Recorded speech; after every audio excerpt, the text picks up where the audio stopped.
You could always use your phone next time. I was thinking about it. I didn't know if it could be vertical or not, but I'll find the piece and screw it on there. Yeah, give it a shot. Okay, so I could see myself.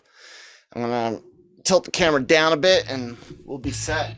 You wanna go ahead and start talking? Sure. Hello, everyone, and welcome to Marvel Multiverse Mayhem. Ooh, is it This indeed week- mayhem? Yeah. Right, Kyle? We got it right, Kyle? I believe so. I'm joined by Kyle, as always. The show is both of us. And this week we watched What If Episode 2. What if, not Chadwick Boseman, what if Black Panther was a Star-Lord? Yes, a Star-Lord. Not the Star-Lord? Was it A? It's A. Just like, I didn't think it was proper grammar, but the first episode's called What If... Captain Captain Carter Carter were, not was. That is the proper grammar. I assume they were right, but it just read wrong in my head. No, it's just the interesting of saying like the Star-Lord is a title versus a name. Yeah. So yeah. Anyways, how'd I feel about this particular episode?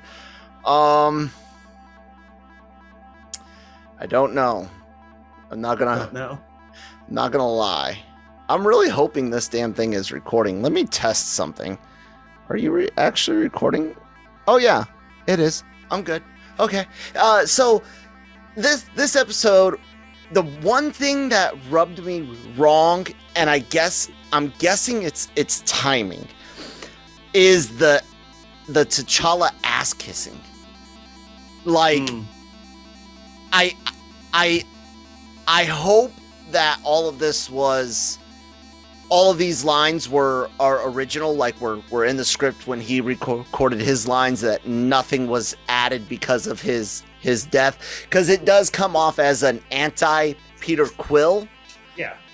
But it comes off like I said, given the timing and what's happened, I'm left like to where it's almost patronizing sounding. You know what I'm saying? And I hope that's not the intent. I believe that's not the intent, but I can't help but kind of be put off by it a bit. You know what I'm saying? Sure. I don't know. What'd you think? This episode, but I don't know. I just think, the point of what the Watcher says at the beginning. Pause. About. How come it's always our show where I've got to edit extra stuff and put in a silly please stand by. Anyways, I don't know. Go ahead. Some must like me.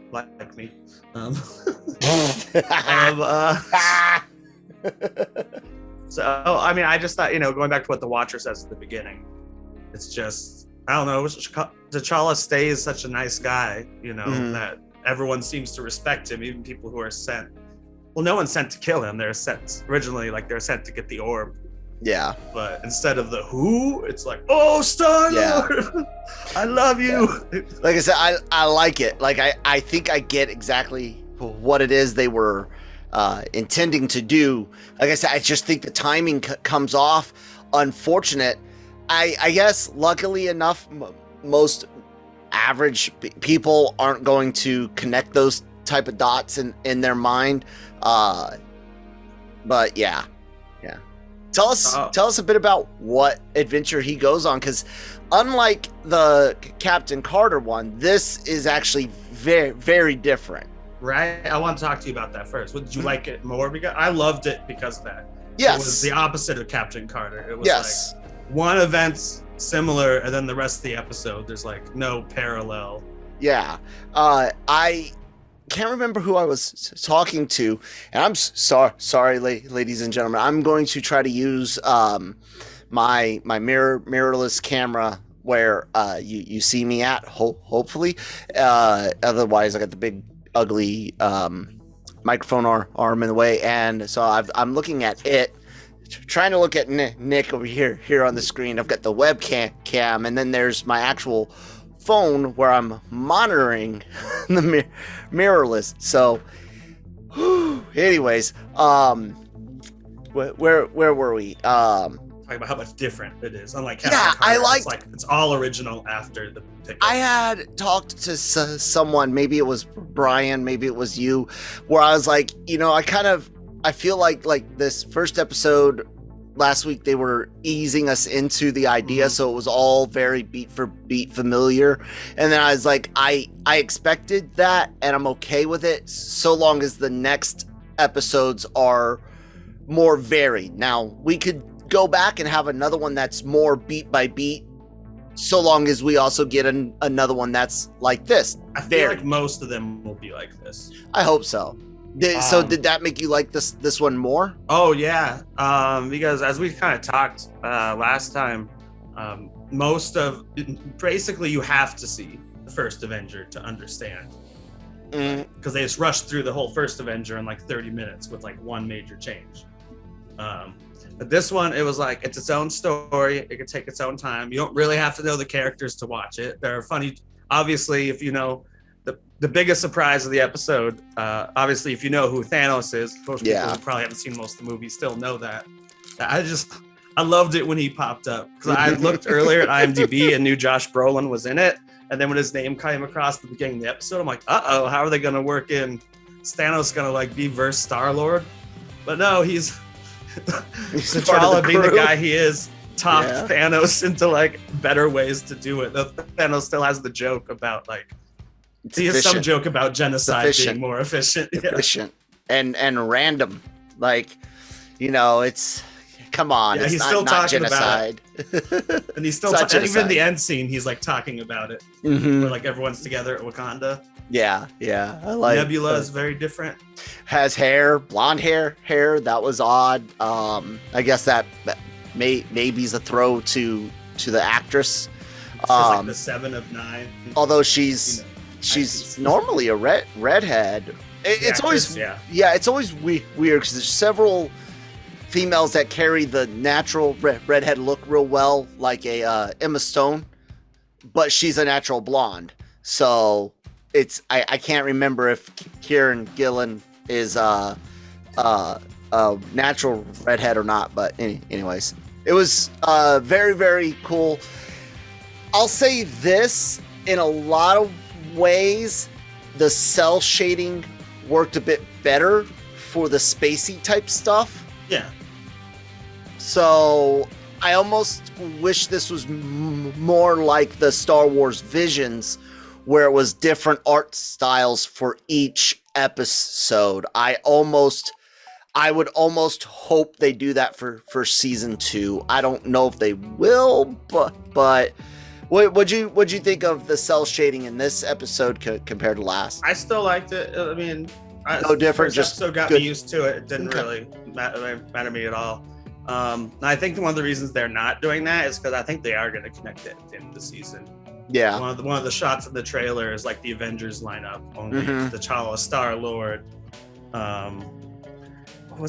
Captain Carter. There's a Black Panther there who's probably Killmonger. Yeah. And so you almost assume at the end Doctor Strange is going to bring them together.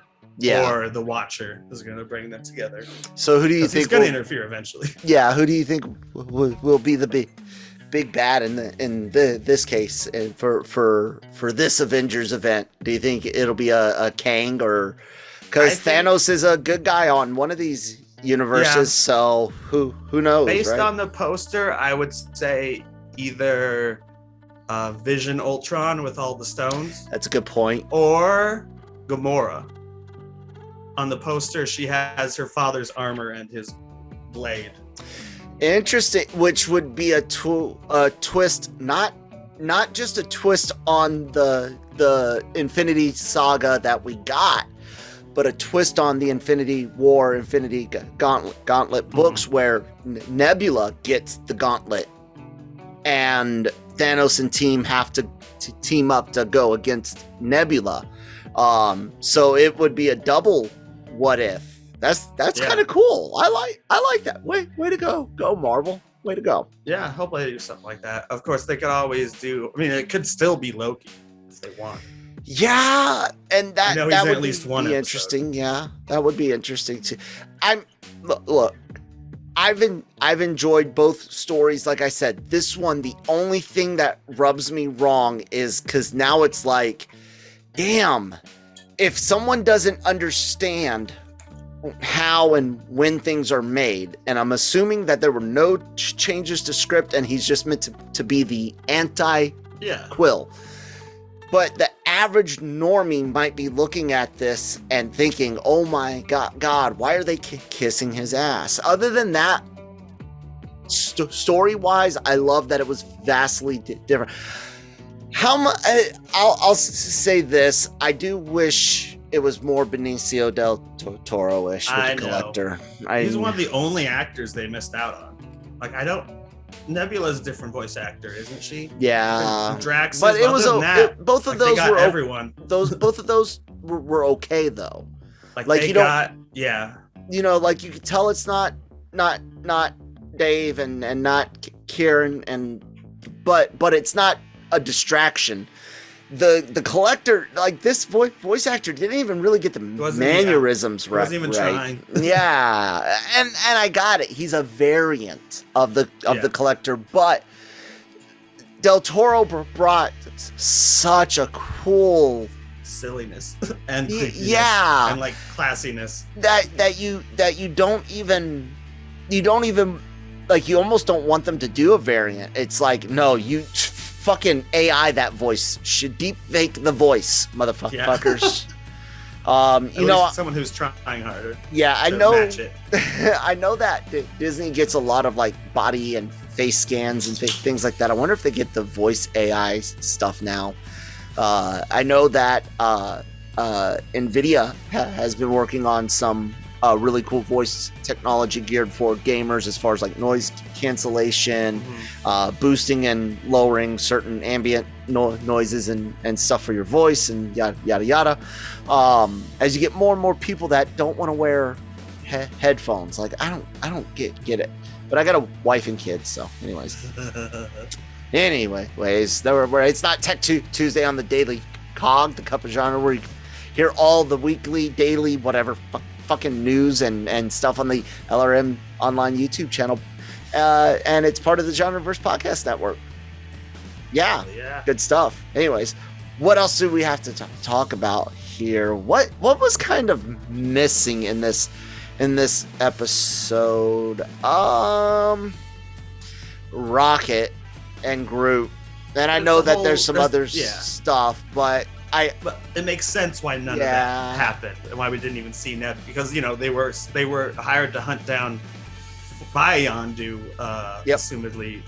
So in this version where Yondu and him are best friends and he's not gone off on his own to grab them, exactly. There's no reason for them to show up in this episode. Exactly, but you kind of miss, like, oh man, what if they had gotten to meet? Like, what would that have been like? Could you imagine a kind-hearted Rocket Raccoon? I don't think he would change. I still think he'd be a bit. But I mean, that's what's so great about this episode is you go in and you're like, okay, this is gonna be Guardians of the Galaxy #1 with him, and he's gonna get the team together. But no, because different things happen differently. You don't meet most of the Guardians. Drax is like a bartender who wants a selfie because his planet wasn't destroyed, so he's not even pissed off. It's all about him turning bad guys good, mostly. Yeah. So yeah, it's fun. It's a lot of fun. Almost as fun as taking words from our sponsors over at Grow Generation. Grow Generation, where the pros go to grow. Grow Generation is your one-stop shop for hydroponic grow supplies, product systems, and more. Grow Generation serves customers across the nation and carries a wide inventory of renowned cultivation brands. Go to www.growgeneration.com, where the pros go to grow. Okay, bring us back in, Nick. All right, we're back from that wonderful commercial break for our sponsor, Grow Generation, where the pros go to grow. I like that. That was good, Nick. I only paused that long because I had a burp. I know. But still, it worked. It worked. So one of my favorite moments is if they ask Thanos if he's crazy when he's gonna fight the Black Order who worked for him in the normal timeline, but they've been hired by the new gangster. He's basically filled Thanos's hole in the galaxy, if you will. Yeah. And he's like, I'm not crazy, I'm mad. Mad. And I'm like, fuck yes. He's the Mad Titan. Yeah. Ba-dum-bum-bum. Way to go, Marv. No, it's a great line. This while he was the anti-Peter, and again, how I believe that, you know, that there is no funny business with this script. It's just an unfortunate circumstance of what happened to Bozeman. But is that they kept the cheesiness and the corniness of that Guardians feel. There's some good jokes in there. It feels more like a Saturday cartoon than Captain Carter. Not in a bad way, but yeah. You got Taserface back. Sean Gunn. I didn't know it was Sean Gunn until I looked at the credits, because it didn't sound like Sean Gunn. Oh, it honestly. did to me. He didn't quite. So, and I know he does some voice acting and things like that, but you can tell people that can do voice acting and people that don't.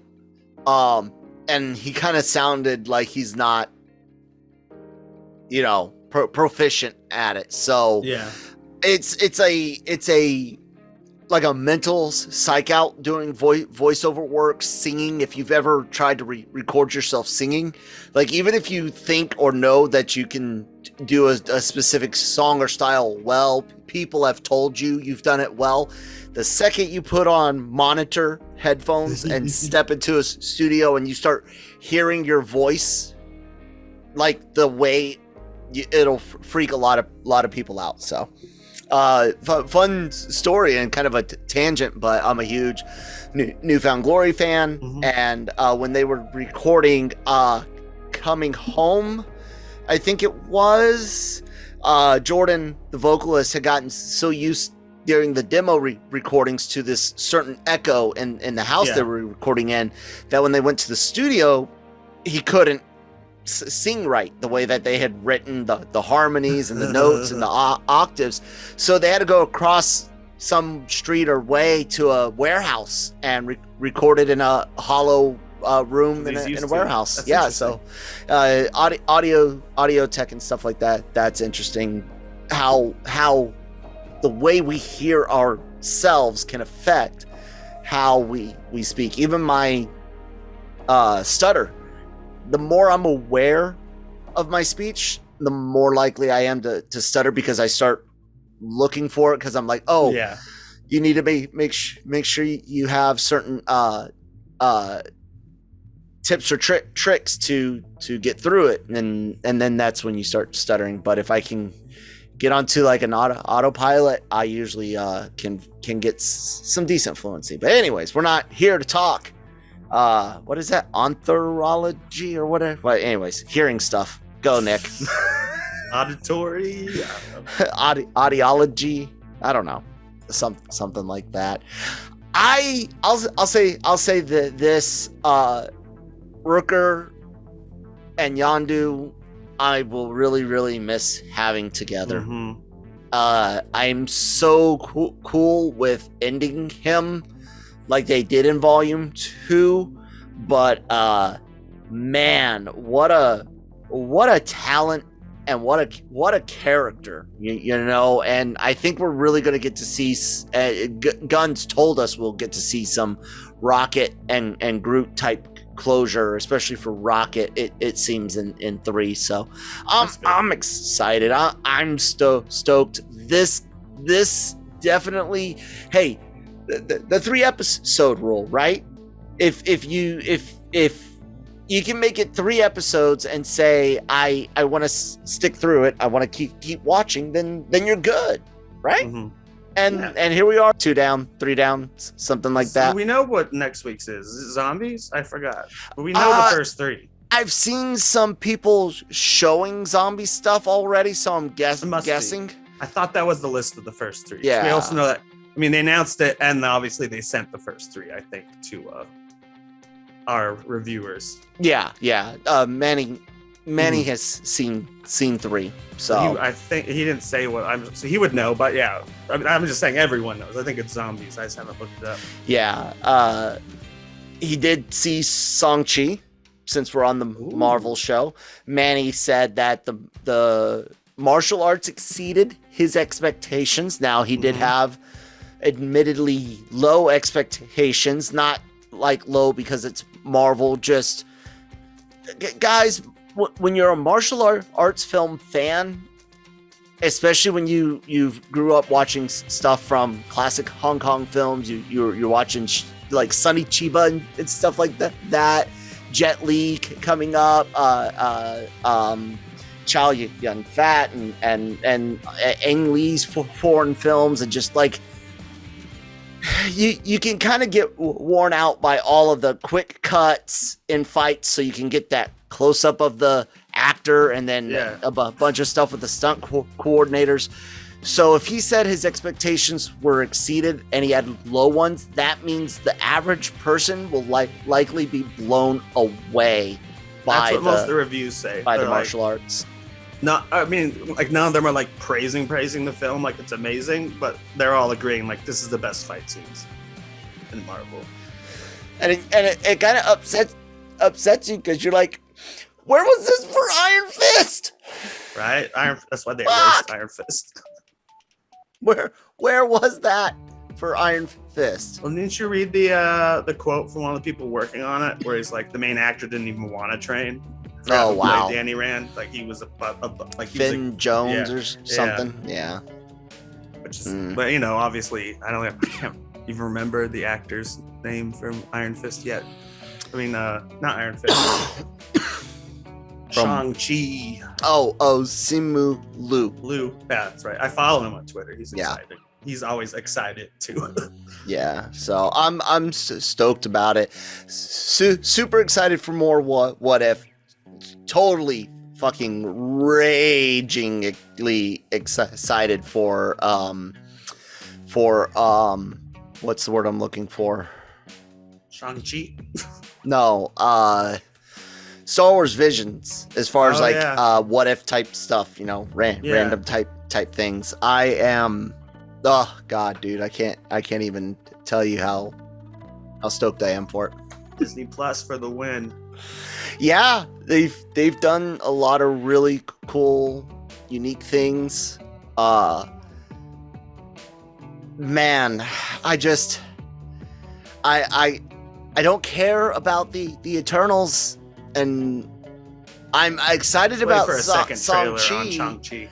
But I mean, like I'm the way I understand it, Manny said this is a pretty standalone film. Like it's not, you know, a big thing. Said he thought it would be like mid to low tier Marvel just based on the trailer. He's like, no, this is top tier Marvel. He didn't say it was like top 5. This is like this is A grade Marvel. Well, this is number 25 in films, right? Yep. Yeah. So not to mention the shows, man. Not to mention the shows. And yeah. Do we have anything else to say about What If? I kind of like that. Howard the Duck.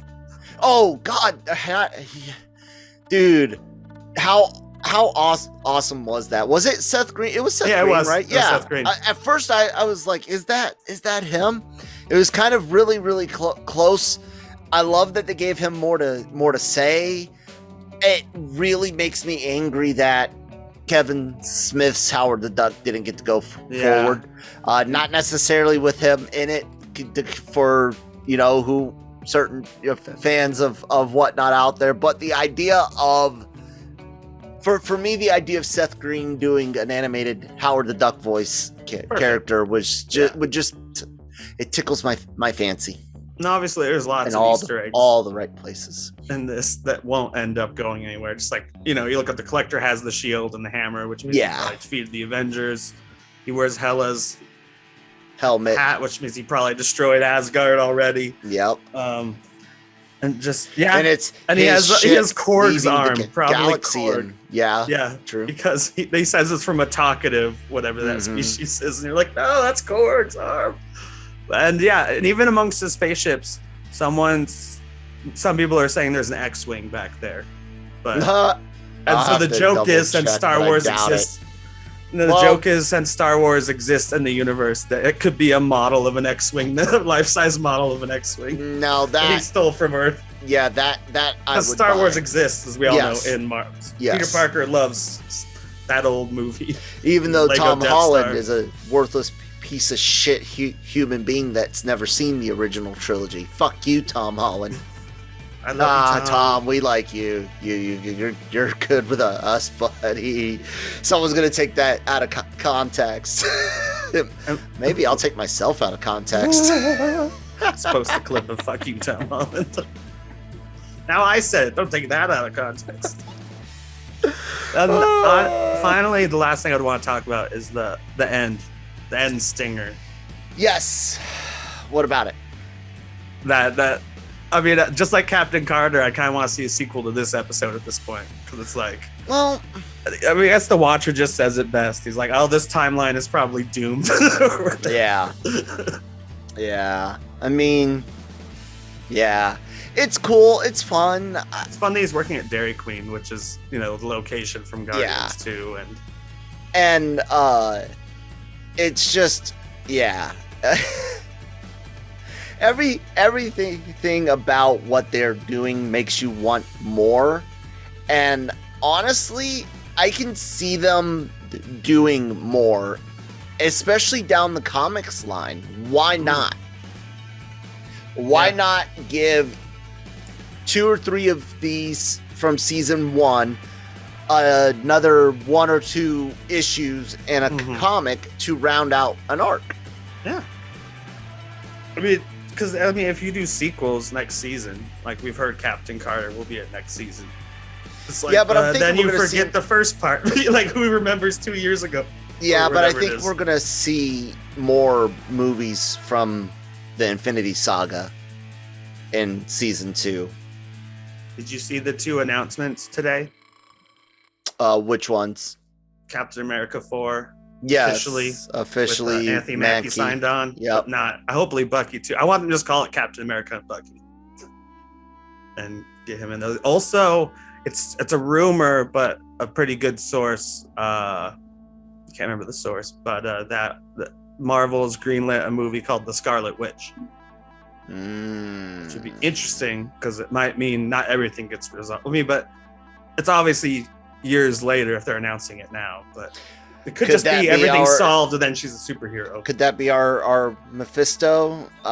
Maybe he shows up there and not even I'm telling you guys, this is a swing for the fences type thing. This is so far out there, but it's still feasible.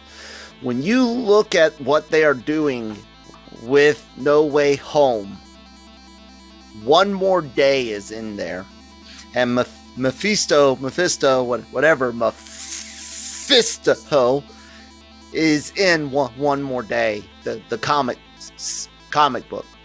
So who knows, dude? Like anything's possible. We might see them. It's for real possible that the Mephisto amalgam makes an appearance via the One More Day arc being adapted for film.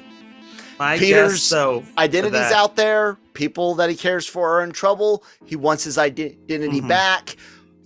Dude, that's one more fucking day. Yeah, but if I was to take the MCU approach with that, I would have Doctor Strange trying to fix that. Well, he went to your multiverse is already broken. Just screws it up more when he tries to erase his past. He went to Strange in the comics, and Strange was like, "I can't. You don't understand. If we do that, it's all this bad stuff, and I can't do it without doing all the bad stuff, and therefore, as Sorcerer Supreme, no." So yeah, you could see where maybe Peter gets his hands on things and trying to do it himself, since Strange says no, and yeah, but, isn't there something in China about devil imagery not allowed or something? It's iffy, and it's case by case, and yes, that is Marvel. That would influence us also. But that's why I've been saying from the get-go that it's possible we see an amalgam, because we know there's a Nightmare type element to some of what we saw. We know there's a pandemonium element to some of what we saw. We know there's Mephisto stuff to what we saw. So we got all three. You got, I mean, guys, it looks, smells. I would make the Cheech and Chong dog shit joke, but I'm afraid most of our audience wouldn't know that old joke anyways. I do, man. I'm still on the Mephisto train. It might take until the next time we see Wanda to pay off, but if they don't use those characters that we named in an amalgamation of something, I mean, it's kind of like, what else are you doing? What like how else does it happen? Yeah, but they also don't change a lot of stuff. They'll change like when or maybe who, but the how is the same. Or they'll change the how, but they won't change the when or the who. You know. So yeah, it'll be interesting. Anyways, are we done? I think so. I think so too, man. Episode 2, What If? Anyways, guys, please do check out the website, lrmonline.com. Hopefully it's showing on the screen all nice and pretty right now. And then go over, if you're, don't go anywhere. You're on the YouTube channel, hopefully watching this video, because I'm starting to try to put in effort for videos, and Nick's going to try to use his phone as a camera next time and have you a nice, pretty image for that too. Well, it's Nick, so is it pretty? Anyways, God, look at me. I'm fucking chud over here. Do subscribe to the YouTube channel. It really helps us out. We like keeping everything free. We're not YouTubers. We're a website, and we're just trying to give you guys more entertainment via the multimedia apparatus, if you will. So please do subscribe there. If you're listening to us on the audio formats only, please follow on your favorite app. And then there's a lot of social media information down below. Nick will tell you about his podcast and stuff. What's up with the radio thing, Nick? Breaking Geek Radio, the podcast. Yeah. This Friday, I went to Free Guy last night because we'll be cut.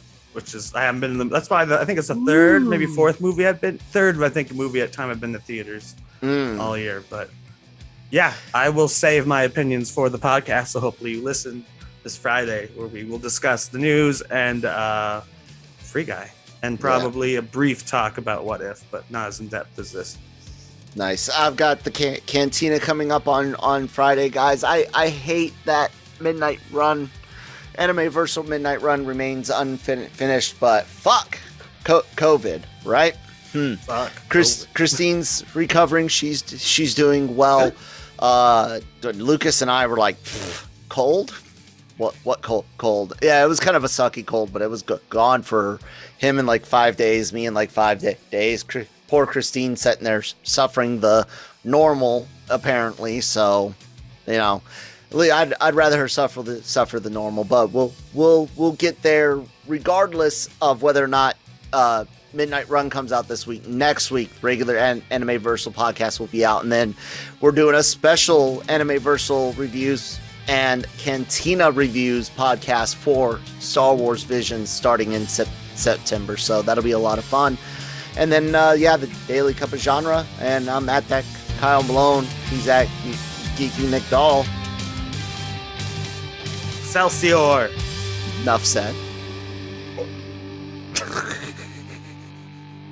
It's a good one.